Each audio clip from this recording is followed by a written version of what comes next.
In the name of God, the most gracious, the most merciful, welcome to another session of Lessons from My Mother. Lesson 62. I understand I'm doing this in the evening because I'm now starting from last week. I'm occupied on Mondays and possibly Fridays as well. So I'll have to arrange somewhere where I can shoot my podcasts without it affecting everything. So I'm shooting in the evening. Why not? So today's lesson is a very important lesson, quite similar in terms of importance to last week's lesson about not paying for the group and having enough self-esteem. This one, um, if I could summarize a crux of this lesson, it would be resilience. How to, why is my table moving? How to build resilience. That's essentially what the lesson is. But I'm going to lay the foundation in terms of concept, and then I'll build upon it with a few of my experiences, and then I'll talk about what I got from this. So, I have family members, and I have really close friends, and I have professional colleagues who, by design, are worriers. Not warriors, but worriers. Whatever is going on in their life, they're just worried. If it's something really positive, they're like, yeah, but I don't know how long it's going to last. And if it's something negative, oh, I expected that to happen anyway. And they build on top of that in terms of what is going to happen, how I'm going to resolve this. And you say, well, have you done everything that you could in your power? Yeah, I don't know what else to do. Then why are you worried? Can't sleep at night. I know friends, family members, colleagues, acquaintances who, when they're worried, stay awake at night and just stay awake. And to those people, I always tell them whenever they share this with me, I say, where do you keep your mobile phone? And they say, I keep it next to me in the bed. And I say, no, you should keep your mobile phone all the way across the hall or your apartment or your house on the other side, because this is what happens. If you stay awake at night worrying, you're going to wake up and check your phone and try to allay your worries by looking at things. For example, if you're worried about earning money, you'd be like, oh, what are other people doing to earn money? Oh, the economy is so bad. Oh, and you're going to, it's called doom scrolling or something. I know. The English language invents a whole new word every single day. But this is a behavior that people just keep scrolling and then going down a rabbit's hole of worry and worry. It becomes a vicious cycle of sorts. And if they don't, then they're just staring at the ceiling and they're tossing and they're turning. And I've said to them, because I have family members who've done this, and I said, why didn't you drink a glass of milk or lassi or ayran or something lactose based and drink that? And because it triggers the sleep agency and you can just go to sleep. I said, no, it doesn't work. And I was like, why didn't you try to take some medicine and go to sleep? No, I can't. I just get really worried and I get really foggy. And they didn't do it. And every time I've said to them things that my mum used to say, I was like, so does this worrying, does it help with anything? No, I just can't stop. I said, yes, you can. You can stop when you start realizing that this worry will not help with anything. All it's doing, why is this shaking? All it's doing is it's making your night worse, making you groggy and foggy and weak and underslept and tired, so that when you wake up the next morning after 2 or 3 hours of sleep, you are less productive and less efficient. And then that bleeds into the next night and the next night and the next night, and everything trickles down. The sleep affects your mental health, it affects your digestion, it affects your breathing, it affects your physiognomy, it affects everything. And you start feeling worse and worse and worse, and then you get worried, and it starts feeding into each other. Instead, just how about you try to eat, have some medicine, have some lactose-based drink or whatever, and try to sleep. Or forget trying to sleep, just sleep. I understand there are some nights where people can't sleep, where it's overactive. That's not what I'm talking about. Those are rarities. Here, the person's awake out of worry, and you're just awake. You're not doing anything active. You're just staring at the ceiling or at the fan or just something. It's incredibly problematic because it has absolutely no benefit. If you are watching this and you feel that you could argue this or debate this with me, I welcome the challenge. Come and debate this with me, and I will show you how your position is wrong if you are defending this. Staying up at night trying to invent or find solutions is a whole different story. That's not what I'm arguing. I'm arguing about laying in bed out of worry or sitting at your table out of worry. That doesn't help. I've noticed in my 30s that my brain stops functioning at its peak capacity after 10 o'clock. I typically eat around 8ish, 8:30, and if I drink, and by 10 I've put my dishes away and I'm watching something, I can't work after 10 o'clock. My brain stopped. So if my brain has lost its efficiency or productivity, how can I trust it to come up with certain solutions to any given problems? If you're nocturnal and you tend to stay awake at night, then that's a behavioral pattern. You're not awake out of worry, you're awake out of behavior or routine. That's a whole different story. This thing is particularly about people who worry as a profession, so to speak, worry as an activity. Oh, I'm just worried. And I know it sounds comedic, but there are millions of people who just worry. They don't take action and they don't plan and they don't find solutions and they don't discuss with other people. I've noticed, it's extroverts and introverts. The extroverts share their worries with everyone. Oh, I'm going through this. Oh, yeah, my life is. And introverts just lock themselves up in a tower or in a shell. And is everything okay? Yeah. Are you sure? Yeah, yeah.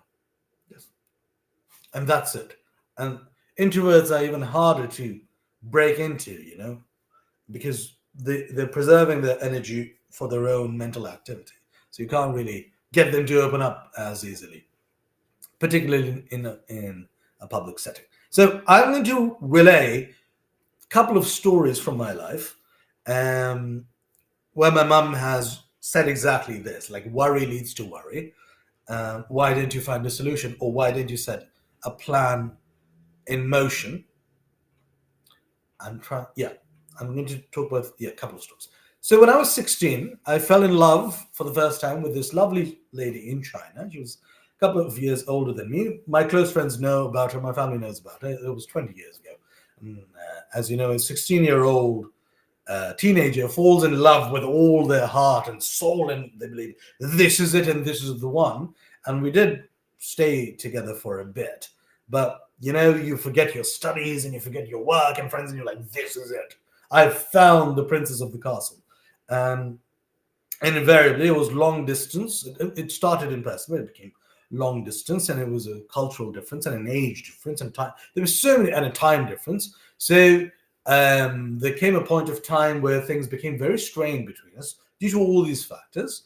And I was just starting high school, college, and she was graduating from university. So we were at different stages of our lives. And one day she decided to end things. That was the first time, and then we got back together months later. But that first time was really hard. I was 17, and when it happened, I remember my whole world just came to a standstill. It was a couple of months before my exams, and I thought, oh no, what am I going to do? And I've never been the type to think on a suicidal path. I've never been. I love my life and my family too much to even consider damaging myself. But the thought did come into my mind about nothing matters, there's no purpose. Oh my God, this hurts so much.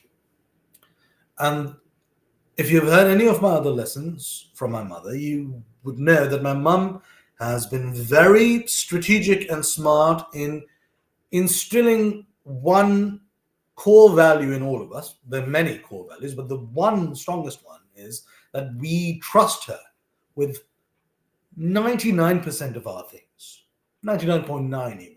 There's very few things that I wouldn't tell her, very few, or haven't told her.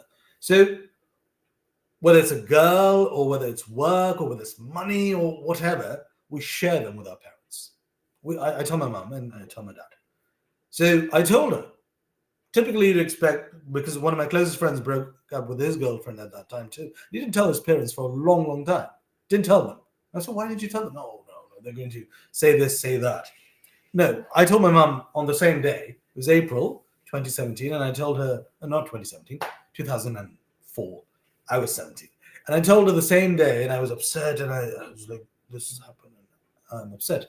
And she said, had she said, oh, it's okay, don't worry, you'll find another one, that wouldn't have reached me. And she understood me better than anybody else. She's my mum. So she saw, she was like, okay, he's hurt. If I try to tell him to move on, it's not going to work. If I try to tell him, go after her, it's not going to work because there's distance and he has to study and this, that. So she started saying, what are you upset about? I was like, I'm upset it finished. And she said, okay, it's okay. Accept the pain. I'm here for you. Your family is here for you. But worrying about it, that it is finished, isn't going to get you anything. Are you going to go see her? No. You have exams. And getting a ticket and a visa is going to be difficult. Is she coming to see you? No. Is this happening? Is that happening? She laid it out for me affectionately but pragmatically. Like, look, this is the context right now. You're worried, and that worry is leading you not to study for your exams, not to eat, not to do anything, and you're taking it to heart. I understand that you really cared about this person, but look at what the worry is doing. So if you really like her, why didn't you try again after the exams? And something in there kind of clicked. And I said, okay, yeah, I will. I'll try again in July or June. My exams were in May and June. I was like, okay, I'll try again in June. Why not? And that built some self-esteem that in a week or so, I had almost completely gotten over the breakup. It just took a week or so. I was 16, I was 17. I had gotten over it, and I had already asked somebody else out. I think 2 weeks after that, I had asked somebody else out. I was 17, okay? Things were faster then. And that person had said yes, and I was with that other person then. And then this other person, the first person came back later. That's a whole other story. But what matters is that there was a certain amount of resilience built in because of that. And I didn't realize it. And after that, I've had a few other breakups. And whenever that has happened, I've never sat and worried about it, like, oh no, what has happened? Maybe a day would have been spent in the grieving process if something finishes. Whether I finish it or the other person, there's a day or so spent just like mulling it over, oh, this has happened. And then I'm done. And every time I tell my mom about it, she was like, ooh, I'm sorry to hear that. Okay, well, and she talked me through it in a very similar manner of, if you're staying awake worried about this, don't. It's not going to bring you anything. Either take action or distract yourself or understand that this is done and that's life. Similar story happened when my parents naturalized to British citizenship. My parents and my younger brother were granted British citizenship. Me and my older two brothers didn't get it because there was a new ruling and we were over the age of 18 and we didn't qualify as dependents. It was a horrible time. I remember this because I was working at a construction site in Pakistan, and when they got the citizenship, when they were accepted, my younger brother called me and I was on the construction site, and I said, what happened? And he said, it's good and bad news. And I said, what, you guys got it and I didn't? And he said, yeah. And I was like, okay. And I got home and my parents were happy and happy that they got it, but they were like, what do we do? Well, Ali's a university student. He hasn't been naturalized. What's going to happen? But we have to go and we have to get our stuff done. So I was told, the decision was reached that I'm going to stay back in Pakistan. And I was really worried because you'd been in England and you'd built a whole life and everything came to a standstill. And I was 20, I think. And I was just assessing, do I go back to the same university, or what happens now, and what do I do now? And I remember my father was saying that we'll just apply to the university again and you'll get this and you'll get that. And it was a different time. So 9/11 had happened, 7/7 had happened. So the rules were very tight with regards to certain countries around the world, especially getting my British visa redone. So it was causing all sorts of troubles. And my mum said the same thing to me. She said, I know you're worried about coming back to university in England. I was in Sheffield, coming back to university, or time is passing, blah, blah, blah. That worry isn't going to lead to anything. Do you have a plan of action? And I said, no, I'm a full-time student. I have an unconditional offer from the university. I've finished my first year. I'm coming back for the second year. She said, no. What about your backups? What if they don't let you come in? And I said, Mom, that's exactly what I'm worried about. She said, no, I'm not asking you what your worry is. I'm saying, what happens if they don't let you in or they don't give you the visa? What are you going to do? And she said, plan it. Where is your plan B? Where is your plan C? Where's your plan D? Where is it? Come up with a plan B. And I said, okay, maybe I could change universities and go here. She said, okay, how much does that cost? I said, I don't know. Find out. Do you need a visa? Yes. Find out. Where are you going to stay? Here. Find out. And it was so interesting. I started doing this other research, even though I had hoped that I would go back to Sheffield and to my university and finish my degree. But I started exploring my backups too, because I had done everything I could to apply for the visa. And I started looking at my backups, and I understood for Hong Kong, for Turkey, for a few other countries, also for Pakistan. I knew enough, and then I applied to those backup universities. And I ended up needing one of them, and I followed through. I went to Turkey after that because I had done the necessary planning. But what's important here is when this happened, my mum thought, look, I'm not going to be around him. I have to go back to England. He's going to be in Pakistan. If I tell him on the phone, don't worry about this, he's going to say, okay, put the phone down, and then continue to worry. I'm going to direct his attention to some activity. So A is going to build his resilience, but B, it's going to take his mental labor and direct it somewhere productive. That's exactly what happened. I would work on the construction site till midnight, and on the weekend, also on the weekends, but whenever I'd be free, I'd start Googling, and this is 2008. So Google was newish. It didn't have everything, but it had something. And universities had websites, and I'd gather some information and say, okay, I could go to here, I could study here, I can write to this person, I could call that person. And I started directing. Had I received my visa for my second year, I would have gone to England. And lo and behold, those new laws, I didn't get the visa for whatever reason, and I ended up going to Turkey. Had I not planned anything, I would have been in a stalemate. Just like, oh, I have nothing to do now. Oh, I'm screwed again. I'm going to waste another year of my life. So that was a very interesting way where she guided me away from the worry and channeled it into something incredibly productive. Something similar happened around 10 years after this. I had left Turkey after the military coup attempt. I had applied to the University of Pennsylvania, London School of Economics, a couple of schools for a PhD. I got rejected from all of them. From UPenn, from LSE, and UPenn had invited me to see their faculty, so I had high hopes for UPenn, but also LSE. I had really high hopes for LSE because my grades matched and everything, and I got rejected. I remember crying and worried. I was like, "What? This was almost a sure thing. What happened?"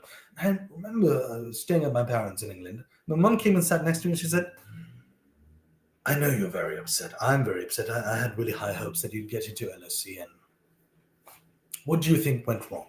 I was like, I don't know. And she started talking to me, and she said, so what was your idea? What was your research proposal? And I outlined it for her. And she said,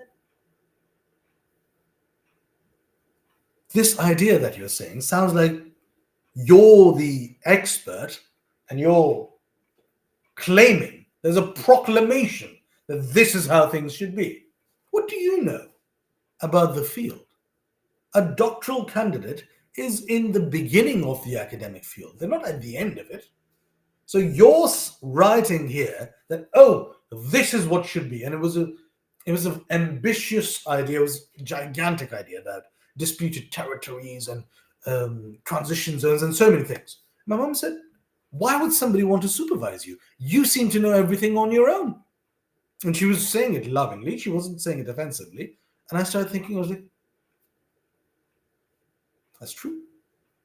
And in that instant, all that worry about, oh, what is going to happen with my life, blah, blah, blah, disappeared. And I thought, you're so right.